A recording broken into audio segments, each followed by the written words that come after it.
Record phone থেকে send করি বইটা বানাই রেকর্ডিং। আমরা দাঁড়িয়ে আছি ফিন্সবেরি পার্ক স্টেশনের সামনে।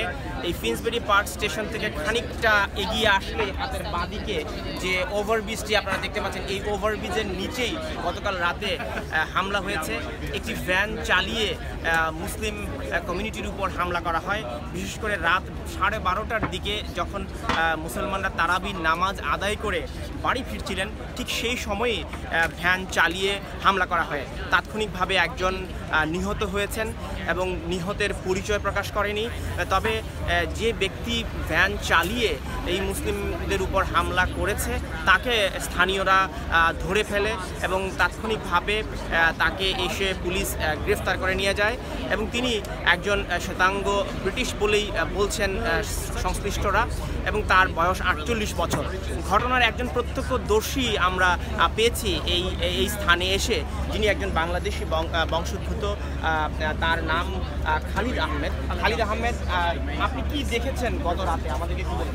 গত রাতে তখন বাজে রাত্রে 12:20, আমি ট্যাক্সি করি, আমি জব পালাইছি চট্টগ্রাম, পালাইয়া আর একটা জব পিক আপ করা চাইছি। ওখানে যেখানে ঘটনা ঘটছে ওখানে আমি পিক আপ করাতে গেছি। তখন দেখি একটা মানুষের দরিয়া লইয়া হলে বইছেন, বইয়া বলছেন পুলিশ কল করো, অ্যাম্বুলেন্স কল করো। এরপরে আমি গাড়ি পার্ক করিয়া ওখানেও গেছি, গিয়া দেখি এর দরিয়া লইয়া বইছে, দেখতে লাগছে সাদা বেটা বইছে নিয়ে। এরপরে দেখি গাড়ির তলতলে বা হরজন পেনোর তলতলে আরো জন শুক্লেক বাঙালি। এরপরে দেখি হলো গিয়া দেখি মানে যিনি নিহত হয়েছেন তার কথা বলছেন? তার কথা বয়স্ক বয়স যে 85 উইব বলা খান। তখন দেখছি তার মেয়ে আইসই না ইয়া খান্দা কুটি পড়া। তখন আমি জিজ্ঞাসি আপনি বাঙালি নেতার বলছি নয় আমি বাঙালি। তাই বলছি আমার আব্বা। আমি বললাম ইয়া আল্লাহ। এরপরে দেখি আমি আরও সামনে একবাইছি গিয়া দেখি সোমালিয়ান আর একজন আরবিয়ান আর একজন বগলে দেখি পড়িয়া খান্দা কুটি পড়া। তখন তারা পড়া অ্যাম্বুলেন্স আইতে এখনও আইসে না, পুলিশও আইসে না। তারা হাফ অ্যান আওয়ার ধরে দরিয়া লইয়া বইছে, এখনও কোনো কিছু আইসে না। এরপরে আমি যাওয়ার মনে করি 20 মিনিট পরে দেখছি পুলিশ আইছে, এরপরেও অ্যাম্বুলেন্স আইসে না। এরপরে ওখানে মাতামাতি করতে অ্যাম্বুলেন্স আমরা কত সময় কল করলাম, এখনো দেখি অ্যাম্বুলেন্স আয়। আপনি ঘটনাটি দেখেছেন, আপনি ভিডিও করেছেন? ভিডিও করছি আমি। আপনি ভিডিওতে কি আছে? আমার ভিডিওতে আছে তার একজন দরিয়া লইয়া বইছেন, তার ভিডিও ফেস হিসাবে অবস্থা ক্লিয়ার করছিলেন। দেখি মানুষটা কোন জাতি, তারা তো হয় মুসলমানে মারিয়ে যায়, তবে দেখি মুসলমান না ক্লিয়ার করা লাগে আমি কিছু না।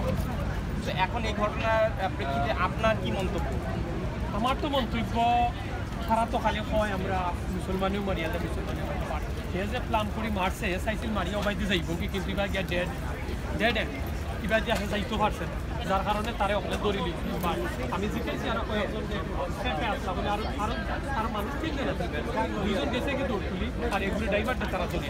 অসংখ্য ধন্যবাদ খালিদ আহমেদ আপনাকে। আমরা জানলাম যে ঘটনাস্থলে হামলাকারীর সংখ্যা 3 জন। একজনকে স্থানীয়রা ধরে পুলিশে হস্তান্তর করেছে, বাকি 2 জন পালিয়ে গেছে। তবে হামলাকারীর এই সংঘবদ্ধ হামলাটির সঙ্গে আরও অন্য কোনো সন্ত্রাসী যোগসূত্র রয়েছে কিনা বিষয়টি খতিয়ে দেখছে পুলিশ।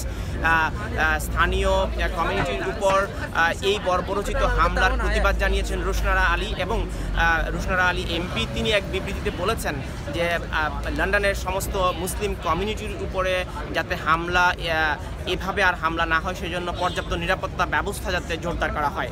এখনও পর্যন্ত এই এলাকাটি ঘিরে রেখেছে পুলিশ। আমরা পরবর্তী সংবাদ জানলেই আমরা আপনাদেরকে আরও তথ্য জানাতে পারবো। ধন্যবাদ।